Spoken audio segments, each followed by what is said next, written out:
ಕೊಡಿಗೆಹಳ್ಳಿಯ techie Vipin ನಾಪತ್ತೆ ಪ್ರಕರಣಕ್ಕೆ ಸಂಬಂಧಪಟ್ಟಂತೆ ಪತ್ನಿಯ ಕಿರುಕುಳಕ್ಕೆ ಬೇಸತ್ತು ಎಸ್ಕೇಪ್ ಆಗಿದ್ದ ಟೆಕ್ಕಿ ಫೈನಲಿ ಪತ್ತೆ ಆಗಿದ್ದಾರೆ. ಕೊಡಿಗೆಹಳ್ಳಿ ಪೊಲೀಸರಿಂದ ಟೆಕ್ಕಿ ವಿಪಿನ್ ಗುಪ್ತಾ ಪತ್ತೆ ಆಗಿದ್ದಾರೆ. ನೋಯ್ಡಾದ ಮಾಲ್ನಲ್ಲಿ ವಿಪಿನ್ ಇದ್ದಿದ್ದು ಪತ್ತೆಯಾಗಿದೆ. ಕೊಡಿಗೆಹಳ್ಳಿಯಿಂದ ತಿರುಪತಿಗೆ ಹೋಗಿ ವಿಪಿನ್ ಮುಡಿ ಕೊಟ್ಟಿದ್ನು.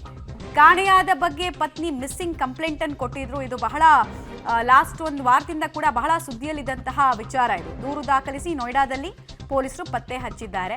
ನಂತರ ಯಾಕಪ್ಪ ಹಿಂಗೆ ಮಾಡಿದೆ ಅಂದರೆ ಪತ್ನಿ ಟಾರ್ಚರು, ಹಿಂಗಾಗಿ ನಾನು ಹಿಂಗೆ ಮಾಡಲೇಬೇಕಾಯಿತು ಅಂತ ಆತ ಹೇಳಿದಾನಂತೆ. ನಂತರ ಆತ ಪತ್ತೆ ಆದಾಗ ಆತ ಮುಡಿ ಕೊಟ್ಟಿದ್ದು, ತಿರುಪತಿಗೆ ಹೋಗಿದ್ದು ಎಲ್ಲ ಪತ್ತೆ ಆಗಿದೆ. ಆಮೇಲೆ ಈತ ನಾಪತ್ತೆ ಆಗೋಕ್ಕೂ ಮುಂಚೆ 1,80,000 ಹಣವನ್ನು ಈತ ATMನಿಂದ ಡ್ರಾ ಮಾಡ್ಕೊಂಡಿದ್ದ. ನಂತರ ಮಿಸ್ಸಿಂಗು, ಮೊಬೈಲ್ ಸ್ವಿಚ್ ಆಫು. ಹೀಗಾಗಿ ಗಾಬರಿಗೊಂಡಂತಹ ಪತ್ನಿ ಸ್ಟೇಷನ್ ಮೆಟ್ಲೆ ಇರಿದಾಗ ಪತ್ನಿ ಟಾರ್ಚರ್ಗೋಸ್ಕರನೇ ನಾನು ತಪ್ಪಿಸ್ಕೊಂಡೆ ಅಂತ ಆತ ಹೇಳಿದಾನಂತೆ.